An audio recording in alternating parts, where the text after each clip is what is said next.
गर्दी वाढू लागली. 1 2 4 5 5 शेकडो लोकांमध्ये गर्दी झाली आणि तो सगळा खेळ सगळे बघू लागले. भरा भरा भरा पैसे टाकू लागले. आकाशातील देव, गंधर्व, संत, ऋषी, मुनी सर्वजण मनुष्याचं रूप घेऊन त्या खेळाला बघण्यासाठी येऊ लागले. पटापटा गर्दी होऊ लागली. ज्यांच्याकडे पैसे त्यांनी पैसे टाकावे, ज्यांच्याकडे काही अलंकार आहे अलंकार भेट टाकावे.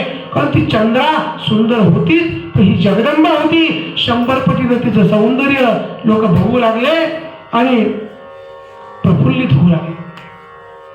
ही बातमी एका मित्राने ते राजकुमाराला सांगितलं. अरे इकडे काय बसतात, तिकडे तुझी बायको त्या भिकारल्या बापाच्या खेळासाठी पुन्हा गेली, तुला लक्ष पण नाही तुझं. तळपायाच्या मस्तकाला गेली. तार तार तार तार आपल्या भक्तीला शोधलं, सापडली नाही आणि म्हणून बराच वेळ गेला. तो खेळ इकडे संपला होता आणि बायकोला भांडू लागला.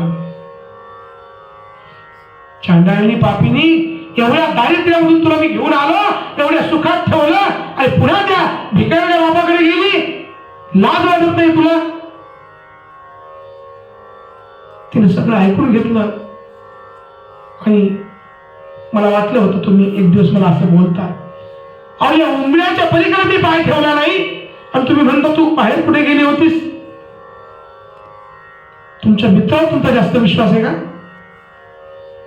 माझ्यावर विश्वास आहे? हिच्या बोलण्यामध्ये सुद्धा विश्वास वाटला.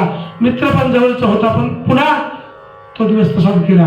दुसऱ्या दिवशी पुन्हा खेळ सुरू झाला. खेळाला गर्दी वाढली. आता मात्र ते मित्राने पुढे जाऊन सांगितलं, अरे बघ आता बघ मात्र ती गर्दी कशाची आहे. पुन्हा घरात गेला.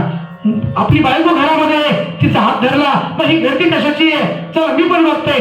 तिचा हात धरला.